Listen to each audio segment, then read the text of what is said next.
Welcome back to Nasdaq Trade Talks. I'm your host, Jill Malandrino, Global Markets Reporter at Nasdaq.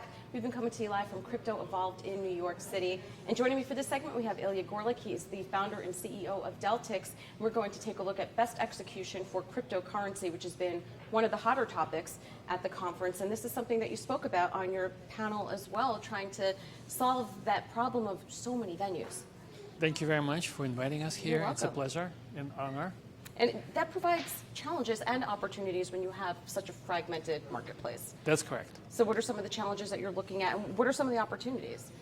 Of course. I mean, fragmentation is always a challenge and opportunities, you said, because the opportunity, there's a price differentiation. Mm-hmm. So if you're a quantitatively minded person, you can look at opportunities to buy low, sell high, basically. Right.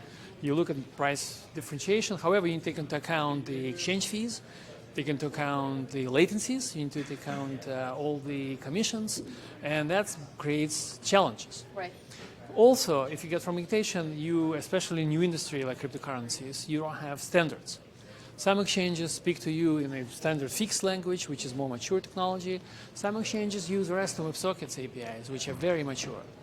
Some exchanges offer rate limits, which are completely low kind of numbers, and it creates a lot of technological challenges. Right. So opportunities are because there's a lot of fun, volatility, and a lot of innovation, and challenges mostly technology and ability to uniformly access all this information. Are there opportunities for arbitrage? Absolutely, Right absolutely. now? Yeah. There's opportunities for arbitrage. However, it's not as easy as it sounds. Right.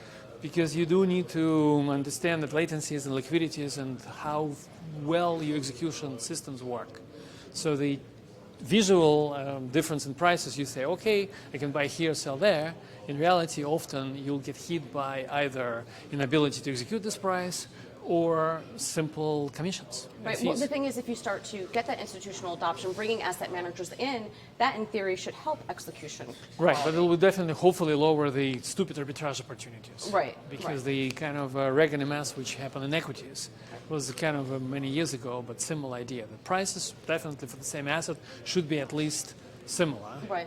So with all the venues that are out there, how can you differentiate yourself and provide what clients need? They need the liquidity, they need good pricing, they need transparency. Well, we are a software vendor, right? Yeah. So our goal is actually easy because we connect to all the exchanges. Mm-hmm. We maintain connectivity, we maintain historical data, we maintain all what you need to make intelligent trading. So for software vendor, it's actually good challenges, but they are solvable. For trading companies who really trade, for our users, that creates definitely a different set of challenges because they need to maintain their assets in exchanges. Right. They need to make sure that their wallets are constantly updated, and also they need to make sure that they don't get hacked. Right. So your clients are looking for you, the best To help. data, Right. like to make this clean, if you Right. will. We basically look at us as technology provider. Mm-hmm. They still need to make they take the risk. We are sort of, in this case, only offer them best in the world, we think, technology. Right. All right, Ilya, thank you so much for joining us on Trade Talks. And thank you for joining me throughout the day. Crypto Evolved. I'm Jill Malandrino, Global Markets Reporter at Nasdaq. Thank you.